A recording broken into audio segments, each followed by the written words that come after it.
Hey guys, this is Emby from underdogchance.com and welcome back to my NHL betting model projections and today's picks, if you like. So I changed the strategy a little bit.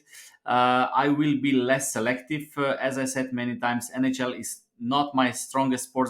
This is why I'm doing this with very tiny bankroll, a very small bankroll. So it is more as a challenge, and I want to reach 20 units. So I will be from now on a little bit less selective. I was checking some past results, and many of these qualified bets with smaller or lower criteria would be winning bets. So I will try to push this with being less selective. So there will be more qualified bets. The problem I have are still goalies.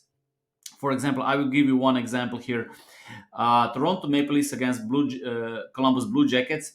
So those were my projections with Elvis Merzlikis. But right now, I found out that they will play with Tarasso, and as you see, the odds should be completely different. Also, bookmakers change the odds, but this is the challenge from NHL. So if you want to catch early lines where you have the best chance to get the best value, but you also have less information. So you still need to find the sweet spot in NHL. This is for me a little bit more challenging because of my time zone. And I still like baseball more because, for example, I know exactly who will pitch on the mound, and then I can make much better predictions. But anyway, let's go to today's games. Dallas Stars against Nashville. Based on my projections, this could be even game, and I have Nashville at 1 unit. So here you see my different criteria. So I will go for the place for adjusted Kelly criterion 0.85 up to 1.25 will be 1 unit, 1.26 to 2 will be 1.5 unit, and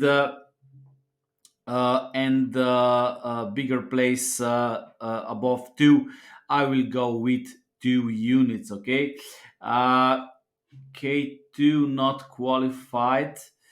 If K2 is bigger than just a second, K3 is bigger than this number, T2. Okay, I will just go here. So I will change this criteria. I will go to 8.4999. Okay, so this is so this is just in the betting model that will highlight my place if adjusted Kelly criterion is 0.85 or more. Okay, so as I said, this is not that important for me. I want to be a little bit more selective with a little bit more place, with qualified place, and as I said, this will be completely okay. Okay, so Vegas Golden Knights, Florida Panthers, not qualified, but Detroit Red Wings against New Jersey Devils. I have Devils at 1.5 unit because it falls, this number falls between 1.26 and 2. Boston against Minnesota. I think we have small value with Minnesota, but not good enough. Pittsburgh, Ottawa, no value. Toronto against Columbus Blue Jackets. This is the game I mentioned. I see small value with Columbus Blue Jackets, although I don't give them better chance to win this game. I hope we are clear here, right? I give them less than 45% of chance to win this game. However, bookmakers offer them much better odds, and based on my early information, Columbus Blue Jackets should start with Merzlikis, but later I found that they will go with Dani Tarasov. So this is something I would probably stay away. We can also check, but also I think also the odds are much bigger. Okay, so I would get much better odds. So I will sacrifice closing line value here. But anyway, Columbus Blue Jackets plus 1.5 is qualified by Tampa Bay Washington, no value. Although I think Tampa Bay is slightly overrated. Boston Rangers, I think the odds are fair. Islanders against Carolina Hurricanes, I have Carolina at 1.5 unit, at 1.57. Okay, I have Sorokin against Kochetkov. Then we have Seattle against Anaheim, no value. Arizona, Colorado, no value. San Jose, Vancouver, no value.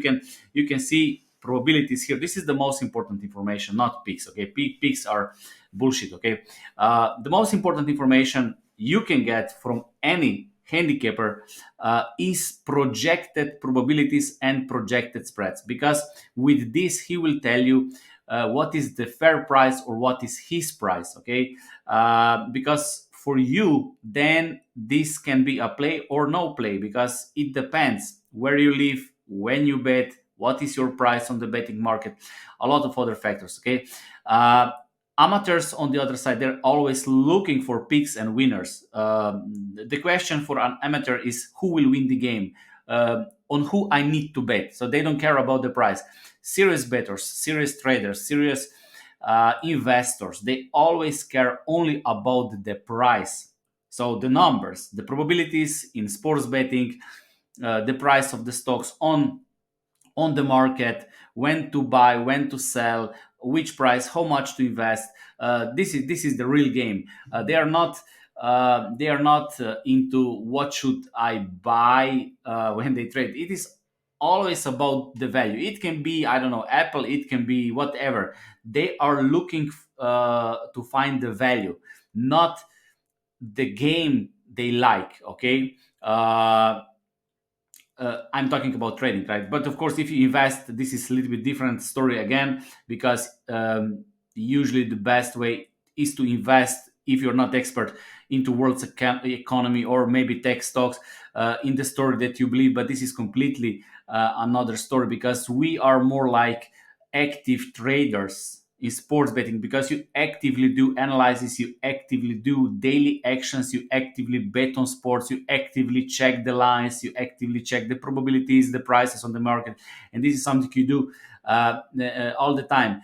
Investing, it would be, for example, if I decide to invest in Dallas Mavericks or Los Angeles Lakers, and I say I like this franchise, I will invest, I will become a small owner. Maybe I have I don't know 1% of the team, and then I believe in that team. This is some other game. Okay. And the last game, Calgary Flames against Los Angeles Kings, I have Los Angeles Kings. Okay, so um, I decided to go with a little bit less selective plays. It will be a little bit bigger roller coaster, but I can afford this because, as I said before the start, and I mentioned this a couple of times, NHL is not my strongest sports. At the start of the season, I was thinking to go with paper betting only, so I wanted to upgrade the model, to make projections, to find the value. Then I decided to go with very tiny small bankroll, so I don't even care about what will happen. But I want to reach 20 units, and exit is 30 units, so I will accelerate this process. And then I will see, I will maybe change the strategy again. But we are right now in second, third month of the NHL, so we have a little bit more stats. I will be a little bit less selective, and let's see how it goes. Okay, but of course the betting model stays the same. The probabilities are the same. The method is the same. We take players lineups. We take some advanced statistics. I try to put into the betting model correct goalies. As I said, sometimes this is a problem because we don't know simply who will start, and I simply later don't have the time. I don't sit whole day in front of computer to check the lineups in the not the lineups, but the goalies in NHL. But still, I have created sports betting models that can help serious sports bettors to make money. Okay, so that's it for me today. Thank you for watching, and whatever you decide, I wish you good luck. Thank you.